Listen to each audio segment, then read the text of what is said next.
yung pupunta kami sa tindahan. Mag-ano kami ng halo-halo. Parang may bigote ako. Meron ba? Kaya lang may bigote.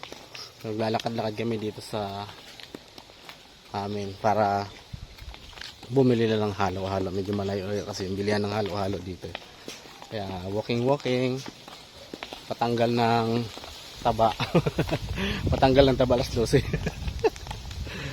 Wala kasi magawa, nakakainip. So kailangan natin maglakad-lakad para makapasyal-pasyal naman. Nakakainip kasi pag nasa bahay ka nang walang ginagawa. Lalo pag sanay tayo sa maraming trabaho. So dito kasi wala, kain, tulog, pahinga. Nakakapagod din. Sige ho. Mamaya pa naman po. So meron dito kasi mga guyabano sa mga kapitbahay.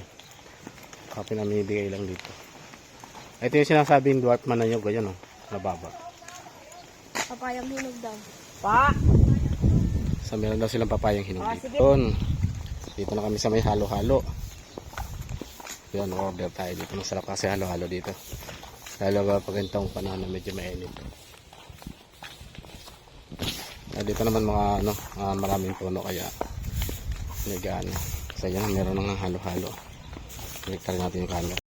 Hindi pa ako nakakasuklay. Hindi pa nakasuklay yan, lalo pag nagsuklay na. Meron dito ang tawag dito. Nakain to eh. Tingnan natin. Napanood ko lang to sa YouTube. Tingnan natin. Try natin yung lasa nito. Tibig. Yan. Ang mga shit, tikman natin yung lasa. Huwakan mo yung camera. Wait lang. Kinakain daw kasi ito sa ano eh. So ano lang, titikman na natin kung talagang totoong kinakain niya. Kung ano talaga lasa nito. Masarap. Lasa yan. Nakakain ka na nito? Hindi pa. Ay, hindi pa daw. Wala po sa amin yan. So ito yung laman. Meron yan. Ayan. Pero sa atin yan.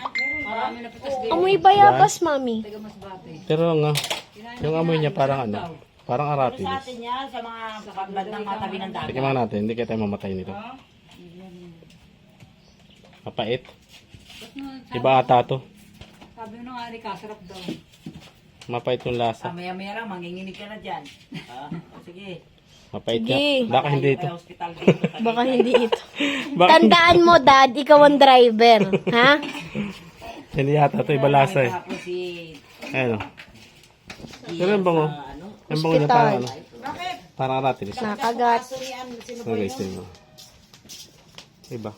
Mapait yung lasa. Siguro ano pa to, hilaw. Tapos natin. Ay, pinubaso yun. Letter D. Nakalimutan ko ang pangalan. Joseph?